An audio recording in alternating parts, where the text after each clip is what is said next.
বাংলাদেশি তাসকিন মুস্তাফিজে হৈরই বিদেশি সুন্দরী রাম গ্যালারিতে সে কি উল্লাস, অবাক আম্পায়ার। তাসকিনদের হারিয়ে সে কি হাসি মুস্তাফিজদের। প্রিয় দর্শক, IL T20 লিগে তাসকিনদের দল শারজা ওয়ারিয়র্সের বিপক্ষে খেলতে নামে মুস্তাফিজদের দল দুবাই ক্যাপিটালস। আর এই ম্যাচে মাঠে নেমে দুবাই ক্যাপিটালস আগে ব্যাটিং আসে। সাদিকুল্লাহ অটলের 66 রান, মোহাম্মদ নাবির 38 রানের অপরাজিত ব্যাটিং এ পুরো 20 ওভার খেলে 6 উইকেট হারিয়ে 180 রান করে তারা, যেখানে 6 উইকেটের মধ্যে 3 উইকেটই তুলে নিয়েছেন তাসকিন আহমেদ। IPL এ 18 কোটিতে দল পাওয়া লঙ্কান পেসার বেবি মালিঙ্গা খ্যাত মাতিসা পাথিরানা 4 ওভার বল করে মাত্র 1 উইকেট তুলে নিয়েছেন 43 রান খরচে।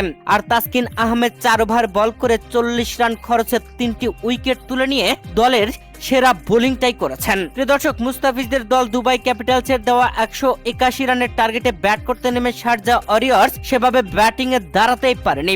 শুরু থেকেই পর উইকেট হারিয়ে রীতিমতো বিধ্বস্ত হয়ে যায়, যেখানে শুরুতেই দলীয় দ্বিতীয় ওভারে বল করতে এসেই জনসন চার্লসকে আউট করে প্যাভিলিয়নে পাঠিয়ে দেন মুস্তাফিজ। নিজের করা প্রথম ওভারে 8 রান খরচ করে মুস্তাফিজ তুলে নেন 1 উইকেট, যা দলের প্রথম উইকেট। এরপরে বাকি বোলাররাও এসে দারুণ বোলিং করেন। সালাম খিল 3টি উইকেট তুলে নিয়েছেন, হায়দার আলী 2টি তুলে নিয়েছেন। এরপরে শেষ দিকে যখন শেষ 5 ওভারে শারজা ওয়ারিয়র্সের জয়ের জন্য প্রয়োজন ছিল 73 রান, তখন বোলিং এ আনা হয় মুস্তাফিজকে।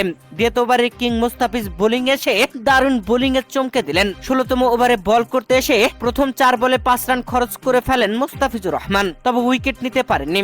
এরপরের বল করতেই তার কাটার বল মারতে গিয়ে পরাস্ত আদিল রশিদ, যেখানে ওভারের 5ম বলটি সজোরে ব্যাট চালিয়েছিলেন উইকেট রক্ষক বলটি ধরে নেয়, ব্যাটের টাচ হয়নি এমনটা বলছিল উইকেট রক্ষক। মুস্তাফিজও দাসুন ছানাকে যেন রিভিউ নিতে দিবেন না, তবে অধিনায়ক দাসুন ছানাকার আত্মবিশ্বাস যে বলটা ব্যাটে লেগেছে। অনেক দূরে ফিল্ডিং এ থাকা দাসুন ছানাকা জেদ করে রিভিউটা নিয়ে ফেললেন। আম্পায়ারও চমকে গেল আল্ট্রা এজ দেখে, যেখানে বলটি ব্যাটে টাচ হয়েছে। এরপরেই আম্পায়ার ক্ষমা চেয়ে আউট দেন আদিল রশিদকে। আর মুস্তাফিজের তখন সে কি হাসি, সত্যি অবাক করার মতো উইকেট পেল মুস্তাফিজ। অধিনায়ক দাসুন ছানাকার আত্মবিশ্বাসে মুস্তাফিজ নিজের দ্বিতীয় উইকেট তুলে নিলেন।